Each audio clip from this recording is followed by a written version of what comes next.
Kadang-kadang mohon maaf ini bang, sakit kita jadi panitia maulid Nabi, diminta sumbangan ke rumahnya, untuk Nabi pun tak pernah keluar uangnya. Bahkan ada masyarakat marah-marah kalau ada panitia minta maulid Nabi. Assalamualaikum Wak, waalaikumsalam. Ngapain? Minta sumbangan Wak. Sumbangan apa? Maulid Nabi Wak. Nggak usah buat maulid Nabi kalau nggak ada uang masjid. Berarti nggak mau keluar uangmu untuk acara maulid Nabi. Anakmu ulang tahun kau belikan hadiah, anakmu istrimu ulang tahun kau belikan hadiah, nabimu ulang tahun tak keluar duitmu dari kantongmu, bahkan kau marah-marahi panitia. Aku paling sakit hatiku ini pak. Wow, nggak usah buat acara kalau nggak ada uang masjid. Sosok paten buat acara, uang masjid nggak ada buat acara. Siapa ustadznya? Ustadz Abdil. Nggak usah itu, korban pula aku, yang lain aja katanya. Udah nggak menyumbang, digantinya pula ustadznya.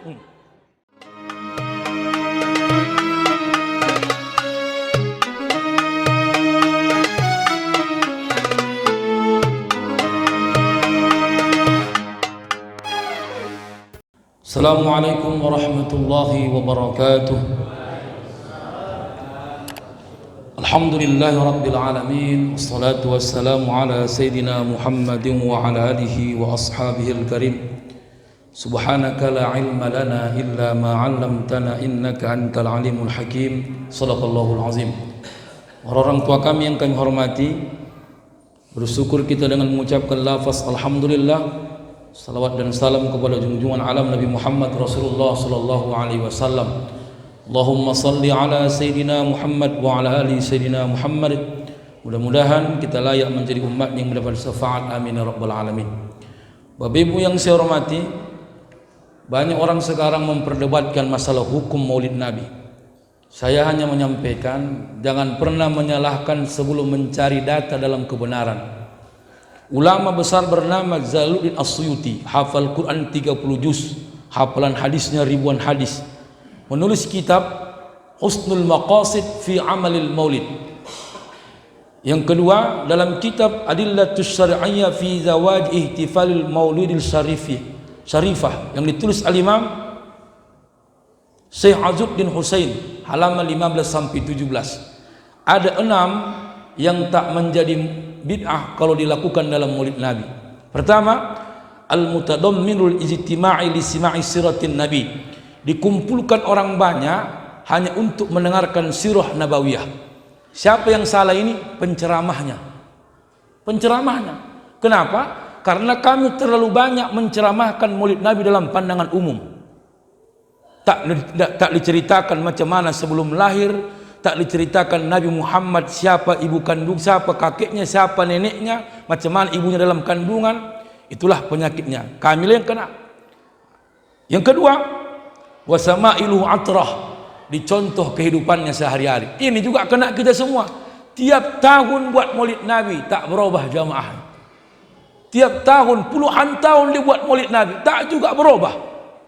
Nah, yang ketiga, wa idkhalu mahabbatihi fil qulub. Artinya macam mana caranya kita memperingati maulid Nabi, semakin cinta kita kepada Nabi. Nah, yang keempat, ini pula yang banyak orang sudah mulai hilang. Wasima'ul madahi fi huqqih. Didengarkanlah pujian-pujian Nabi atas kebenarannya.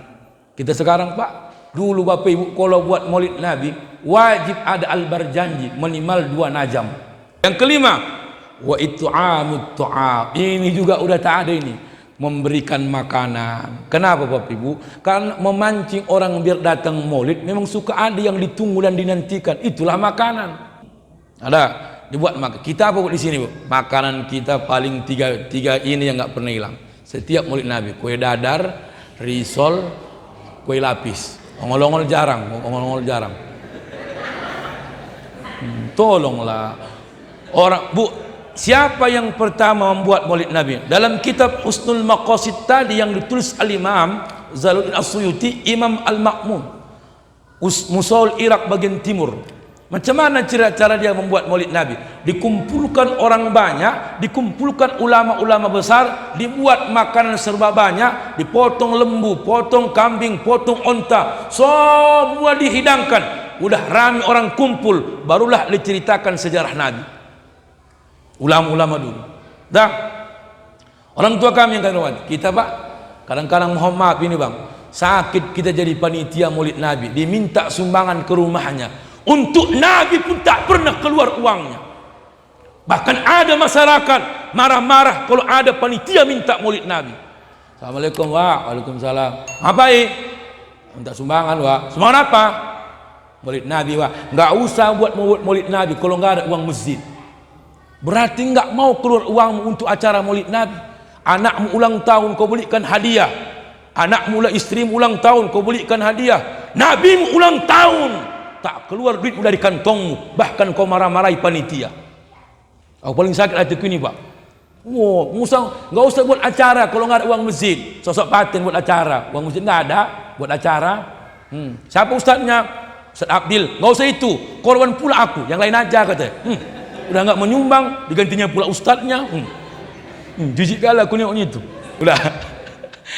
Baru bapak-bapak yang keenam, idkhalus surur. Inilah baru orang yang karena masuknya rasa gembira karena Nabi Muhammad lahir. Jadi kalau ada orang tak bergembira Nabi Muhammad lahir pak, nggak usah ngaku kau jadi umat Muhammad. Udah parah itu. Bapak orang tua kami yang kami hormati, kita bahas yang pertama, al-mutadamminu iztima'i li sima'i siratin nabi. Dikumpulkan orang hanya untuk mendengar perjalanan sirah nabawiyah. Kita dengar baik-baik Bapak Ibu. Pertama, Nur Muhammad itu Allah titipkan pertama kepada Nabi Adam. Nabi Adam itu arba'ina waladan fi ashrina batona. Anak Nabi Adam itu 40 anak Nabi Adam dalam satu perut. Satu yang tak kembar dalam satu perut ibunya Hawa. Siapa itu? Namanya Sis. Sis punya istri namanya Azura. Azura ke bawah jumpalah Nabi Idris. Idris ke bawah jumpalah Nabi Nuh. Nabi Nuh anaknya 4, Ham, Sam, Yafis, Kan'an.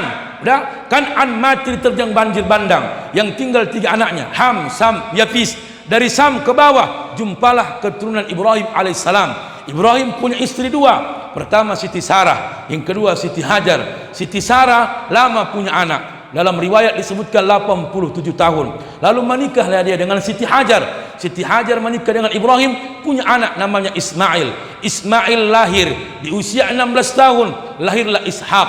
Maka Ishak ke bawah jumpa Nabi Musa. Ismail punya istri dari wanita Zurhum, anaknya ada 12. Anak paling besar namanya adalah Nabil. Nabil ke bawah jumpa Abdul Manaf. Abdul Manaf ke bawah jumpa dengan Fihir. Fihir ini punya istri 2. Pertama Atiqah, yang kedua Qaidah. Atiqah ke bawah jumpa Hasim. Qaidah punya anak namanya Naufal. Naufal ke bawah jumpa cucunya Khadijah. Hasim ke bawah jumpa cucunya Muhammad sallallahu alaihi wasallam. Sebagai lengkapnya dalam kitab Ar-Rahiqul Makhtum yang ditulis Al-Imam Saifur Rahman Al-Mubarak Furi, Muhammad bin Abdullah, Abdullah bin Abdul Muttalib, Al-Muttalib bin Hasim, Hasim Abdul Manaf, Abdul Manaf bin Qusay, Qusay bin Kilab, Kilab bin Murrah, Murrah bin Ka'ab, Ka'ab bin Luwai, Luwai bin Ghalib, Ghalib bin Fihir, Fihir bin Malik, Malik bin Nidar, Nidar bin Kinanah, Kinanah bin Mudrikah, Mudrikah bin Ilyas, Ilyas bin Mudar, Mudar bin Nijar, Nijar bin Ma'ad, Ma'ad bin Adnan, Adal Muqawam, Qam bin Nahur, Nahur bin Tairah, Tairah bin Ya'rub, Ya'rub bin Yasub, Yasub bin Nabil, Nabi Ismail, Ismail Ibrahim, Ibrahim bin Tareh, Tareh bin Nahur, Nahur bin Saruh, Saruh bin Falikh, Falikh bin Aibir, Al-Fasayat, Fasayat bin Sam, Sam bin Nuh, Nuh bin Lamir, Lamir bin Yarda, Yarda bin Salih, Salih bin Yanis, Yanis bin Nis, Nis bin Adam alaihissalam.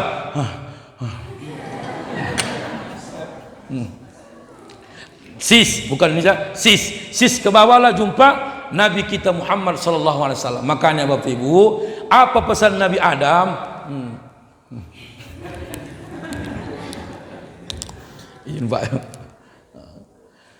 Apa pesan Nabi Adam kepada sis? Pesan Nabi Adam, ya sis, la tudi hajan nur illa mutahharati minan nisa. Wahai sis, jangan kau letakkan Nur Muhammad ini ya kepada perempuan yang tak baik-baik. Makanya dijaga Allah. Dalam riwayat Bapak Ibu, Abdullah ini orangnya ganteng putih. Ada seorang 3 wanita yang ingin bersetubuh kepada Abdullah. Kenapa pengen perempuan yang 3 ini bersetubuh dengan Abdullah? Biar pindah Nur Muhammad ke rahim mereka. Allah. Siapa itu Bapak Ibu? Pertama adalah Fatimah binti Murrah. Yang kedua adalah Ruqayyah binti Naufal. Yang ketiga Lailah al-Adawiyah. 3 ini datanglah Fatimah binti Murrah, dijumpainya Abdullah lewat di depan matanya. Apa kata Fatimah? Ya Fatah, Fatah, Fatah, Fatah, Fatah, Fatah. Kan agak jauh jaraknya. Ya Fatah, Fatah, Fatah, Fatah. Halaka antang alayya al-an u'tika mi'atin minal ibil.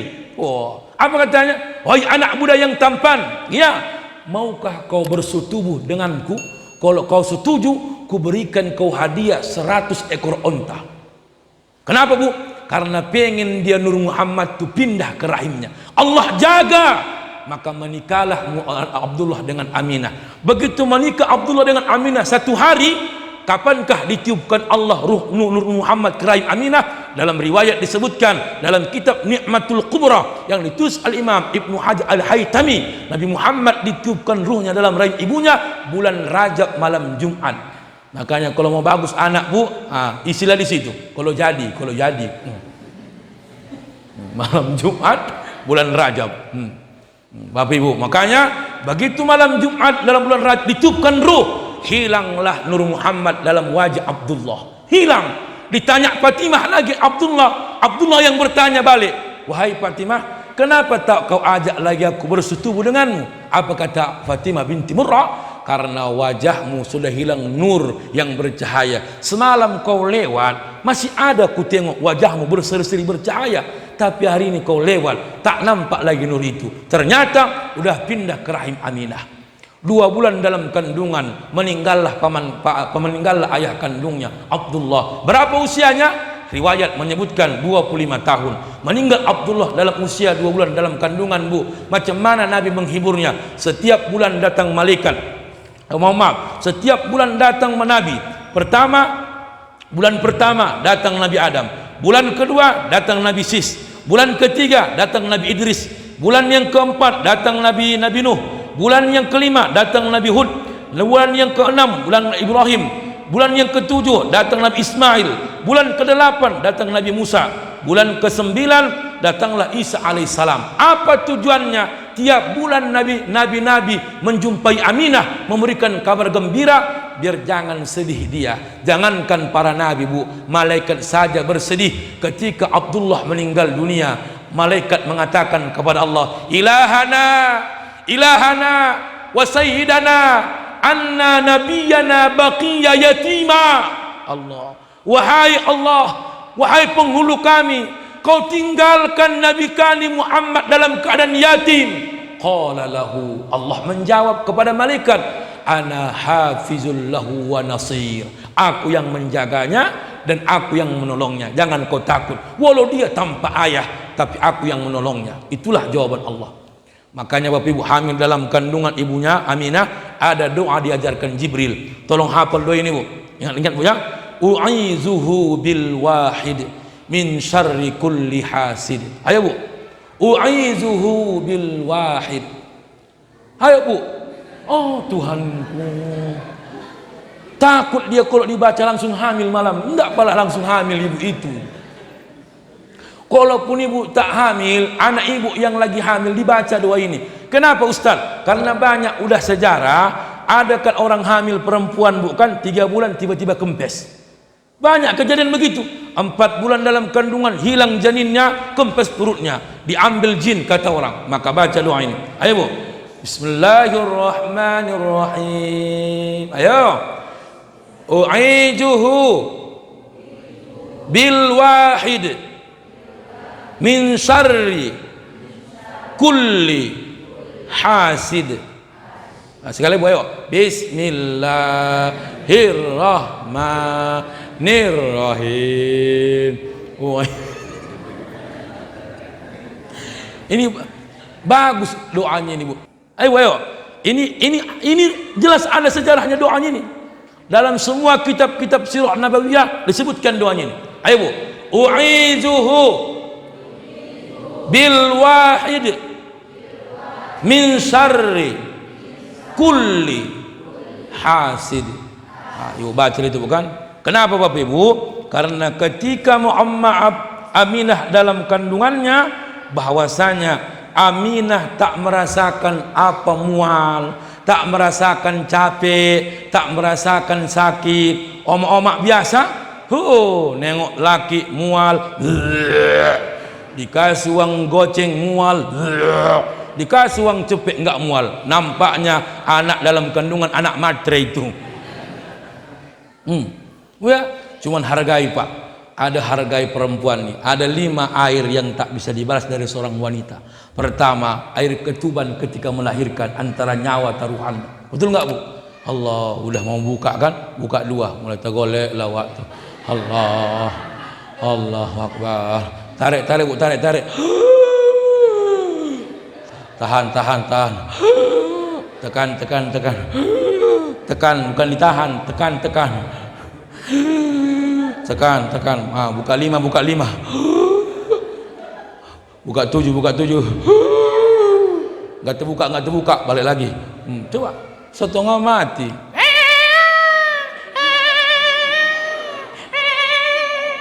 Lahir anak itu. Ibu itu keringat jagung berceceran mengalir dalam badannya, basah semua bajunya. Di mana bapak itu Bu? Di luar merokok 2 batang wak laki-laki. Inilah kejamnya laki-laki.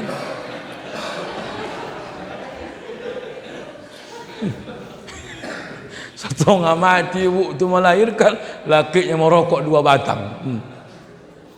Coba. Mungkin teringat dulu waktu laki dia kayak gitu kan. Bapak Ibu, itulah namanya irhas. Apa makna irhas? Irhas Bapak Ibu, kejadian-kejadian sebelum menjelang lahirnya Nabi Muhammad SAW. Itu pertama. Irhas kedua, terjadinya peperangan antara Abraha ingin menghancurkan Ka'bah. Ini sejarahnya, kita baca sederhana. Bagaimana sejarahnya? Raja Abyssinia atau Ethiopia dari Hafsa ingin memegang satu wilayah, tapi Abraha, salah satu raja yang menjadi lawannya adalah Artiyah. Apa kata Artiyah? Bahwasanya kalau kau memegang kekuasaan Hafsa ini, maka kita akan menjadi penguasa. Caranya apa? Kata Abraha, jangan kau korbankan prajuritmu berperang kalau kau ingin mendapatkan wilayah dalam kemenangan. Tapi caranya macam mana? Kalau bisa, abruzu ilayya wa abruzu ilaika. Kalau bisa, kita yang berperang, kita yang tanding. Apa tujuannya? Fa ayyuna qatalal akhar istaqalla ba'da bil mulki. Kalau siapa yang menang, dialah yang meninggalkan wilayah ini, maka dia yang berkuasa sebagai raja di wilayah ini. Makanya Bapak Ibu, Abraha pun mengambil satu tindakan, bahwasanya dia membunuh raja yang satu lagi untuk memegang kekuasaan. Menanglah dia. Bagaimana caranya? Udah menang dia, maka diberikannya satu hadiah kepada seorang Raja Najasyi, besar, tinggi, berlapis emas. Bahkan kata Abraha, inni sa'abni laka kanisatan bil ardil yaman lam yubna qablaha wa mislaha. Ini kubangun untukmu yang tak pernah dibangun di Yaman ini sebelumnya dan yang seperti ini. Makanya dari dulu kalau pengen jadi kepala daerah memang nyogok dulu. Maka apa tujuannya? Tujuannya ayyasrifal hajjul arabi ilaiha kama yuhaddu ilal ka'bati bi Makkah. Tujuannya biar berpaling orang-orang Mekah untuk berangkat ke haji ke Yaman. Kenapa? Ingin mengimbangi kota Mekah, ingin mengimbangi Ka'bah. Maka ada pemuda Yaman, dikotorinya lah. Kalau riwayat menyebutkan ada 2, ada yang mengkencinginya, ada yang mengatakan diberainya. Mar Abraha, siapa yang berani mengkotori ini? Siapa yang berani mengkotori rumah ibadahku, akan kuhancurkan rumah ibadahnya. Orang menjawab, ada orang pemuda dari Yaman, dia adalah orang Mekah yang ingin mengkotori rumah ibadahmu. Kata Abraha, kumpulkan pasukan, kita hancurkan siapa ingin menodai tempat ibadah. Datanglah Abraha membawa gajah. Berapa jumlah gajahnya? 12 ekor. Siapa gajah yang paling besar yang ingin menghancurkan Ka'bah? Namanya gajahnya Mahmud. Ada sejarah nama gajahnya Mahmud. Dah, tapi jangan ibu bilang kalau namanya Mahmud dia wak gajah, jangan. Ini dari sejarahnya ini. Mahmud. Bapak Ibu Muhammad, begitu sampai di Ka'bah, diikatlah dari sisi kota, di sisi Ka'bah ini. Tapi sebelumnya mereka menjumpai Abdul Muthalib, kakek Nabi Muhammad sallallahu alaihi wasallam. diambillah 200 ekor onta. Lalu datanglah dia menjumpai Abraha. Apa kata Abraha? Apa yang kau inginkan menjumpai aku? Kata Abdul Muthalib, paman kakek Muhammad, aku ingin mengambil ontaku yang kau ambil 200 ekor, kembalikan. Kata Abraha, rumah ibadahmu ingin ku hancurkan, tapi kau datang menemuiku bukan untuk mengamankan rumah ibadahmu, tapi ingin mengembalikan ontamu. Apa jawab Abdul Muthalib? Rumah ibadah itu ada tuannya, ada Tuhannya, maka onta akulah tuannya. Kalau onta saja kuselamatkan sebagai pemiliknya, maka Ka'bah juga akan menyelamatkan siapa yang membangunnya dan pemiliknya. Ya Allah. Oh, berarti datang Abraha, siapa yang ingin menghancurkan aku, tak bisa melarangku. Kata Abdul Muthalib, insya Allah, Allah yang membangun Ka'bah pasti dia jaga rumahnya sendiri. Diikatlah Bapak Ibu Mahmud tadi, datanglah Habib bin Nufail. Habib bin Nufail dibisikkannya lah di telinga Mahmud. Apa bisikannya? Abruk ya Mahmud, warzi' rasidan min haitsu ji'ta, inna haja fi baladil haram. Wahai Mahmud, duduklah kau, berpalinglah kau, ini tanah haram, ini tanah Allah. Kalau kau cerdas, berpalinglah kau, pulang kau ke Yaman. Setiap diletakkan wajah Mahmud Gajah tadi ke arah Ka'bah, duduk dia. Asalkan diletakkan wajahnya ke arah Ka'bah, duduk dia. Tapi dipalingkan ke arah Yaman, berdiri dia. Itulah kuasa Allah. Maka Bapak Ibu, tidak ada kaitannya Nabi Muhammad lahir ingin dibunuh Abraha, tentara Ka'bah ingin menghancurkan, tentara Abraha menghancurkan Ka'bah. Tidak, sejarahnya 55 hari lagi Nabi Muhammad mau lahir, terjadilah kejadian tentara Abraha ingin menghancurkan Ka'bah. Berapa ekor tadi gajahnya, Bu? 12 ekor. Siapa nama gajahnya, Bu? Mahmud. Itu aja pun ingat. Siapa nama gajahnya? Mahmud. Berapa ekor? 12. Itu aja, mudah, itu aja. Nah, makanya lahirlah Nabi Muhammad 55 hari kemudian. Makanya Nabi Muhammad lahir, dibawa Abdul Muthalib ke pintu Ka'bah, dipegangnya Nabi Muhammad. Allah berdoa dia. Apa doanya, Bu? Alhamdulillahil ladzi a'tani hadzal ghulama taiban ardani qad sada fil mahdi alal ghilmani u'idzu min kulli sinani. Allah, itulah doanya. Makanya kalau kita lahir adalah alunan-alunan lagu yang mengandung doa. Ini dilakukanlah orang-orang kita sekarang pakai lagu itu kan. Kalau di kampung kami, daerah-daerah Melayu pesisir, kalau udah mengayunkan anak ada lagunya itu, bukan? Baru ku catat lagi ini tadi. Ayun dibuai anakku yang manis, si buah hati intan permata, ibu buaikan janganlah menangis, tidurlah tidur pejamkan mata. Daerah di sana bang begitu tuh kan, mengayun-ngayun kan, ayun dibuai anakku yang manis. Itu daerah pesisir. Kalau orang Mandailing, marabue-bue namanya. Bue dainang bue, campong ale campong, camporong lampu dinding, arulom lope borukon, tolu kabupaten Manyapayon. Bue dainang bue. Coba buat lagu, boleh nyambah lagu, boleh lagunya yang baik-baik. Kalau makku dulu lagunya cuma duanya, ayah atokku perempuan pemain kasidah, yang cantian suaranya. Tak ada pula yang menurun sama kami. ayah Hawa pun agak lumayan pula, aku yang agak lumayan hancur. Udah. Kalau omakku dulu ayahku mengayunkan itu. Ada lagunya itu bukan? Kasih sayangnya bunda tidak ada batasnya, siang malam dijaganya, di pangku dan di timangnya, dengan kasih sayangnya. Oh, dengan kasih sayangnya. Itulah dia. Kalau belum juga mau aku tidur, merengek aja menangis, barulah lagu mengancam. Apa lagunya mengancam ini? Bila Ijrail, langsung aku tidur.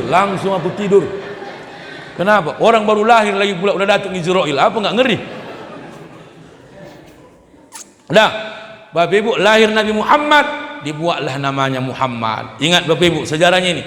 Tidak ada nama Muhammad di dunia sebelum lahir Nabi Muhammad. Maka ditanya orang, lima gharibta bi Asma'il ibn Akhi, kenapa kau buat nama anak cucu keponakanmu ini, cucumu ini kau buat namanya Muhammad? Aneh, asing.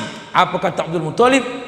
Ayyahmadahullahu khulqun fis sama wa khulqun fil ard. Aku pengen membuat nama cucuku Muhammad agar langit dan bumi semua makhluk memujinya. Maka jangan dibuat nama itu yang tak ada manfaatnya. Makanya orang Arab, Bu, ada 3 tradisi membuat nama. Pertama, jangan hilangkan nama orang tua di ujung nama anak. Nabi Muhammad, Bu, semua nama anaknya dibalikkannya dengan nama keturunannya. Tengok, Abdullah, anaknya Abdullah, tapi dibuatnya nama anaknya Abdullah, nama ayahnya Abdullah. Apalagi Fatimah itu nama neneknya, ya kan? Dibuatlah nama anaknya paling kecil namanya Fatimah, biar tanda dia. Kenapa dibuat Fatimah? Jawabannya, karena nama nenekmu Fatimah belum lahir kau udah meninggal dunia saya, udah meninggal dunia aku. Maka hari ini, Bu, saya juga begitu. Nama ayahku Ahmad Muhadir, nama atukku Abdul Latif.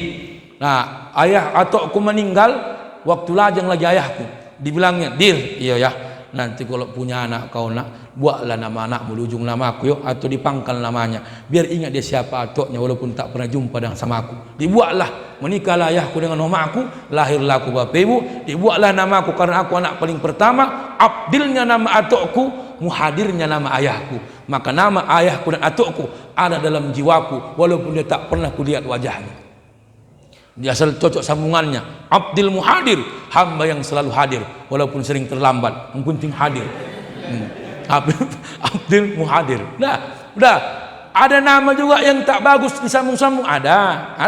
Nama mamanya Sinta, nama ayahnya Chandra. Lahir anak Sincan. Tidak cocok kan? Kenapa kau buat nama mama anakmu Sincan? Iya, karena nama mama awak Sinta, nama ayah awak Chandra, maka lahirlah anak Sincan.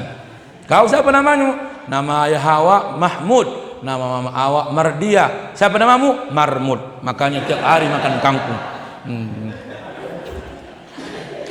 Buat nama yang baik-baik, jangan asal nama samu. Ya, kadang-kadang kita, apalagi sekarang banyak orang buat nama yang tak ada maknanya. Jangan lagi biasakan membuat nama di bulan-bulan Masehi, karena nama-nama bulan Masehi itu adalah nama-nama dewa benua Eropa. Jangan. Lahir bulan 1 buat Januar, lahir bulan 2 Febri. Sekarang itu lahir bulan 3 Mary, Meriati, Mary. Apa lagi? Mei, macam-macam itu. Lahir bulan 4 Apriani, Prili, April.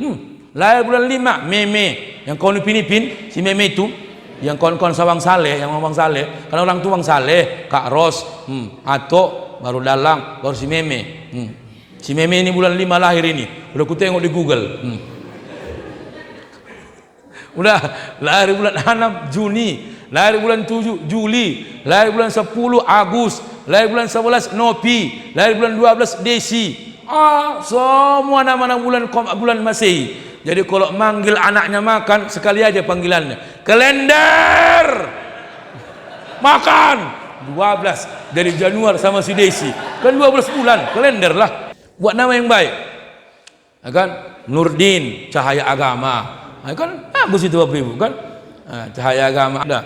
Jangan buat asal nama-nama yang enggak baik. Ibu ya, orang tua kami yang kami hormati. Disusuilah oleh pertama Muhammad Saibatul Aslamiyah, budak Abu Lahab. Udah berapa hari kemudian barulah disusukan oleh Halimatus Sa'diyah. Bapak Ibu, apa hikmah menyusui terhadap anak? Makanya orang dulu nggak malu dia menyusui anaknya. Makanya air yang nggak bisa dibalas kedua Pak, air susu perempuan. Oma-oma nih yang makan, saripatinya anaknya yang menikmatinya. Ya kan? Luar biasa perjuangan ibu-ibu nih. Cuman sekarang udah banyak oma-oma tak mau menyusui. Orang dulu mana malu. Aku dulu pesantren Bu, kalau pulang dari pesantren menaik bus, oma-oma aku di sampingku. Menangis anaknya, diambilnya kain selendang, ya kan? Mama dibukanya, disusuinya, ya kan? Tak malu dia. Bukan ku tengok, begitulah memang yang apa kan? Begitulah ku tengok. Bukan ku tengok waktu, susunya. Kadang-kadang mata kata aku. Menyusui dia. Kalau sekarang, alah tuanku, 2 bulan 4 bulan anaknya udah takut dia merepotkan, udah diambillah susu, ambillah air. Maka sekarang Bu yang menyusuinya bukan mamanya tapi ayahnya. Jangan salah paham, ku bilang menyusui ayahnya yang buat susunya.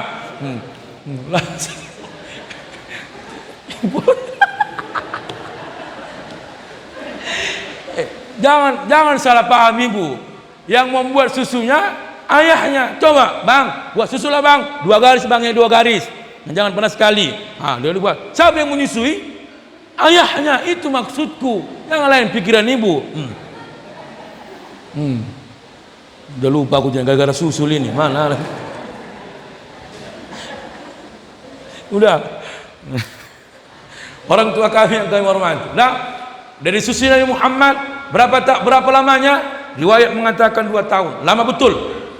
Banyak orang menolaknya. Kenapa? Karena Muhammad tak punya ayah, tak ada harta. Yang ditinggalkan hartanya pun 1 budak Ummu Aiman, baru 5 ekor onta. Itulah harta yang ditinggalkan ayahnya. Bagaimana mungkin mengupah menyusui lagi? Tak ada.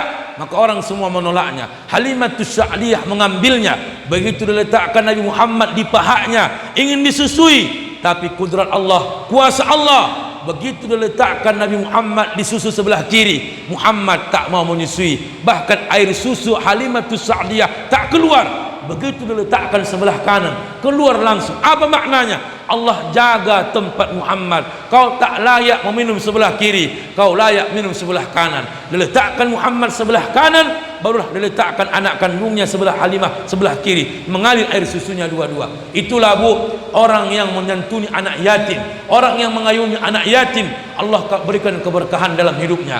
Anak sekarang terbalik, banyak orang mengambil hak anak yatim, mengatasnamakan anak yatim, yatimnya tetap miskin, yang mengasuh anak yatim kaya raya. Itulah zaman sekarang. Yatimnya tetap miskin, yang punya rumah yatim kaya raya, ganti mobil, punya rumah, punya ladang. Anak yatim yang diatasnamakan keuntungannya, padahal mereka tak menikmatinya. Orang tua kami yang kami hormati, makanya inilah sejarah singkat bagaimana Muhammad lahir, menjelang lahirnya Muhammad SAW. Orang tua kami yang kami hormati, begitu lahir Nabi Muhammad di usia 4 tahun. Di usia 4 tahun bahwa mulai perjuangan Muhammad waktu anak-anak dijaga. Kenapa Bapak Ibu? Teman-temannya akan diwanti-wanti siapa yang mendekatinya.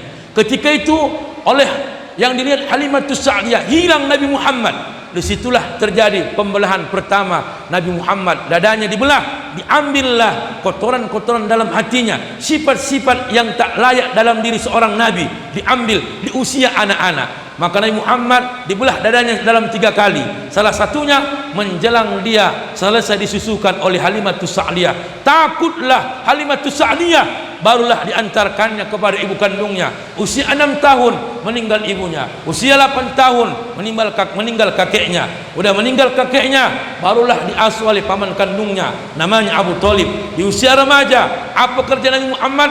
Mengembala kambing.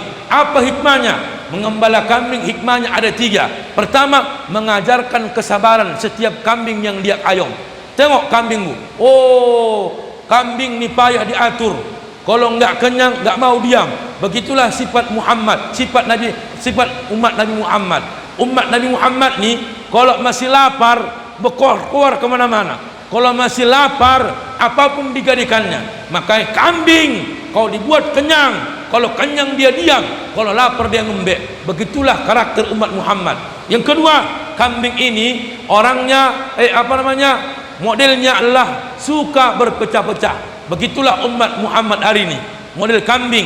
Ada yang ngembek di sana, ada yang ngembek di sini, nggak cocok sama di sini, ngembeknya di tempat orang. Kambing.